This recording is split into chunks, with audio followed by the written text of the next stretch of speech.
Your lesson. And I have occasion at this moment for all the resources at my disposal to devise a means of escaping this snare into which I have fallen.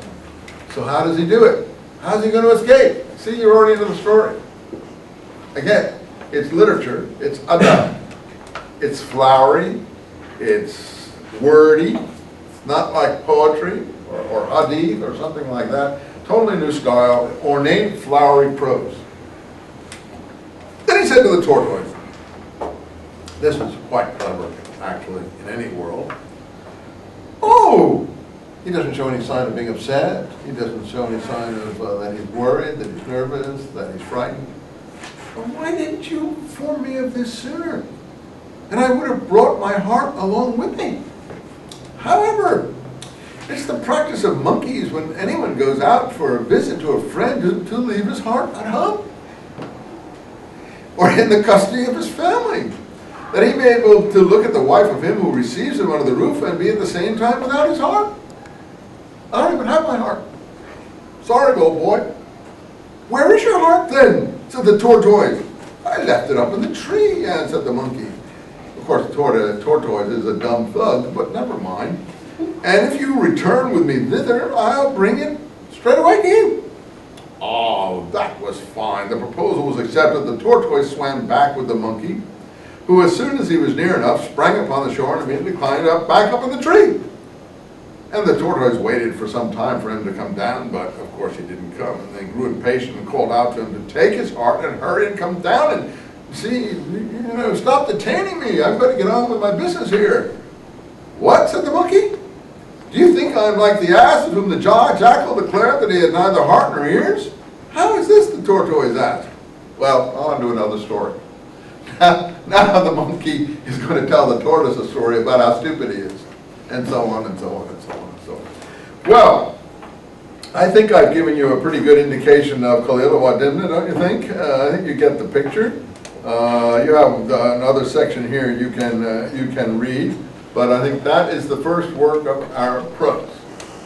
I rushed through it on purpose to give you a good feeling for it, but I probably will ask you to write on this when we get into the final. I want to look at another writer.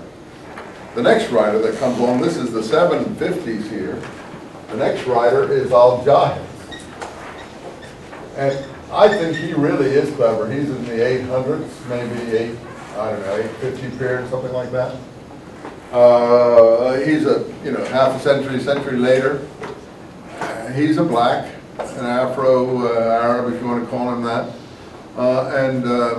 Again, he's sensitive to those subjects, blackness, negritude, Afro things, but he's an extremely good writer. And he's considered the high point of our prose. We read a little bit that material, if you remember, Ibn Qutayba. That's another writer of prose around the 850s, again in Baghdad. Remember, Ibn Qutayba wrote the work on poetry and told you what the nasib was? The love prelude. We had a little excerpt from it, so he was writing prose, not hadith, not poetry, but prose. And here is Al-Jahiz, the essayist.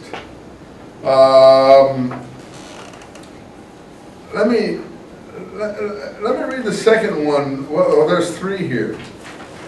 There's flies and mosquitoes.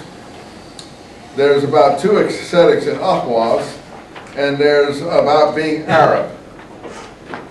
From two different works, and all of these are really clever works. They're page 91 to 95. I think you have it there, right? 91 to 95?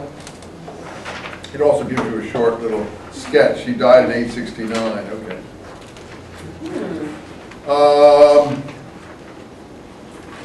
I don't know which I would take first. Let's take the flies and mosquitoes first and then go back to the other two. So this is really, I think this is a great essay, even from the little bit we have here. It's a very short piece. And this gives you how quickly the Arab prose really began to flourish. It's from the book called the Kitab al-Hayawan, the Book of Animals.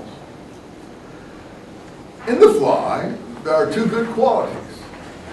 Well, now immediately we're taken up, surprised. What? The fly? The fly's got good qualities? The fly's a pest. He annoys us. So already it's tongue-in-cheek. It's whimsical. It's humorous. It's lighthearted.